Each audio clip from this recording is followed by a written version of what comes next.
नमस्कार, सीताराम, हर हर महादेव। मैं विनोद कुमार शिव शक्ति गौरव धाम यूट्यूब परिवार में आपका हार्दिक स्वागत अभिनंदन करता हूँ। कुछ बच्चों के सवाल डिस्क्रिप्शन बॉक्स में या कुछ बच्चों के सवाल व्हाट्सएप पर भी मैसेज आए कि गुरुजी कृपा करके ये बता दीजिए, हमारे शरीर पर जो सवारी आती है वो रोते हुए क्यों आती है। उसके सवाल आए कि चिल्लाते हुए आती है।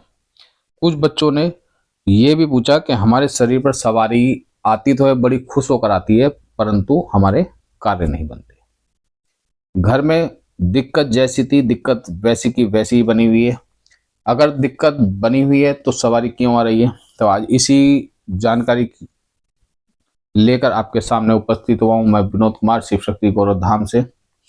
जो बच्चे हमारे चैनल से पहली बार जुड़े हैं वो चैनल को लाइक करें, सब्सक्राइब करें, कमेंट करें, शेयर करें, बेल आइकन को ऑन करें ताकि जो भी हम जानकारी लेकर आते हैं सबसे पहले आप तक पहुंचे। तो आइए शुरू करते हैं। अगर आपके शरीर पर भी सवारी आती है तो हो जाएं सावधान। जी हाँ, सवारी आती है तो हो जाएं सावधान। कई बार क्या होता है, सवारी, सबसे पहले जानते हैं सवारी आती क्यों है।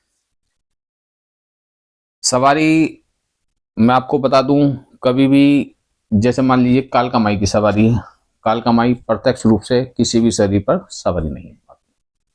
सवारी जो आती है वो माई की योगनियां होती हैं। आपकी जो मंत्र की जो ऊर्जा होती है वही आपके शरीर पर आकर खेलती है।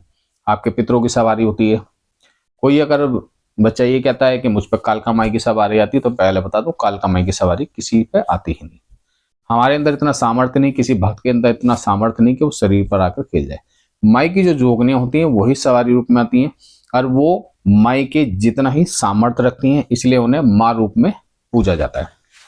तो देखिए, पहली सवारी जो आती है वो आती है, जैसे मान लीजिए आपकी पीढ़ी दर पीढ़ी कोई सेवा चल रही है परिवार में, है ना।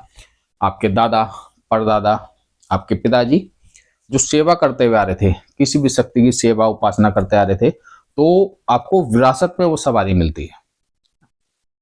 कहीं ना कहीं किसी ना किसी रूप से, किसी ना कभी वो आपको अपने साथ जोड़ ही लेगी। आपकी जो सवारी है वो जोड़ ही लेगी, जो आपकी जो पीढ़ी दर पीढ़ी गद्दी चलती आ रही दरबार में।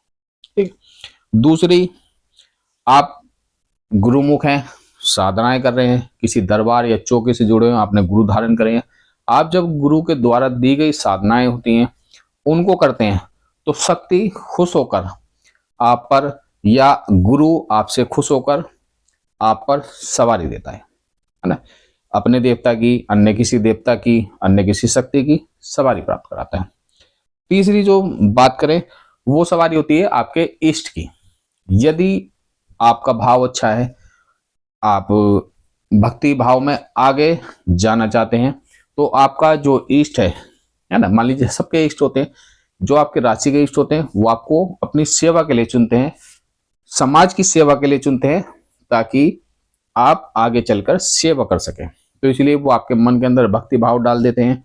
आपकी जो शरीर पर है वो सवारी रूप में खेलने लग जाते हैं, कभी माता के रूप में, कभी बाबा के रूप में, आप पे सवारी रूप में खेलते हैं। तो आइए अब आगे प्रकाश डालते हैं। जैसा आप बच्चों ने कमेंट करे थे कि सवारी हमारे शरीर पर आती तो है लेकिन रोते हुए सवारी आती है ना। देखिए, कई बार क्या होता है, आप किसी बच्चे पे सवारी आ रही है, लेकिन सवारी जब आती है तो बहुत ही रोते हुए, विलाप करते हुए, पश्चाताप करते हुए, आंसू भरे होते हैं आंसू के अंदर। आप कितना भी उसे चुप कर लें, कितना भी उसे माँ के संबोधित कर लें, मना लें, लेकिन सवारी रोना बंद नहीं करती। वो आती है, निरंतर रोती है, रेगुलर रोती रहती है, क्योंकि वो सवारी जो आती हैं वो बंधन में होती है, बंधन में सवारी होती है। जैसे मान लीजिए किसी बच्चे पे सवारी आती है लेकिन वो बोलती नहीं है ना, सवारी आई बोली नहीं, और आप जो है किसी दरबार या चौकी जाते हैं तो वो सामने वाला भगत, कई बार आपको अच्छे भी मिल जाते हैं, कई बार क्या होता है भगत आपको गलत मिल जाते हैं। वो आपकी जो सवारी है तो उस पर बंधन मार देते हैं।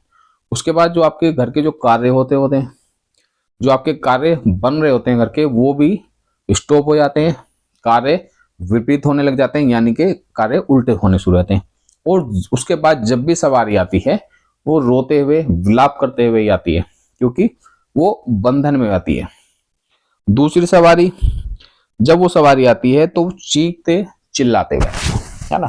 जैसा आपने देखा होगा, जब माँ कालका माई ने असुरों का वध करा तो उनका जो रूप था वो बड़ा ही विकराल रूप था।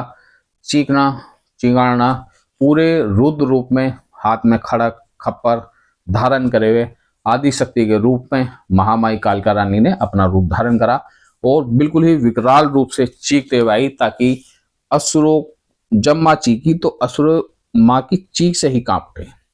तो इतना विकराल रूप था। चीखते हुए सवारी क्यों आती है?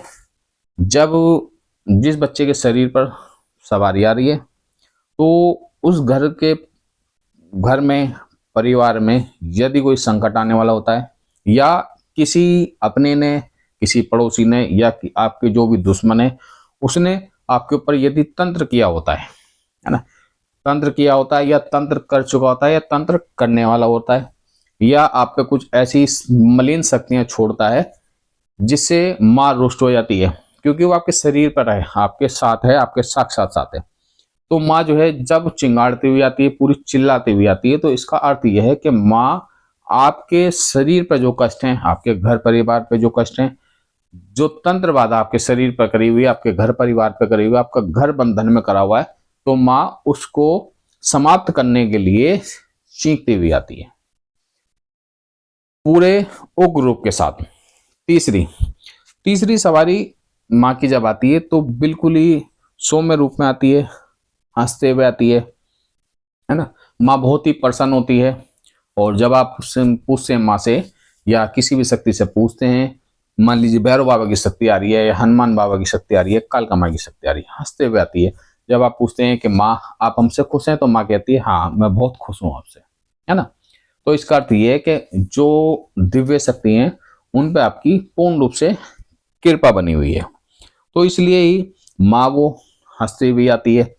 तो ये 3 कारण हैं माँ की सवारी के, कि माँ किस रूप में चिल्लाती है, किस रूप में रोती हुई आती है, विलाप करती हुई आती है, और किस रूप में हंसती हुई आती है।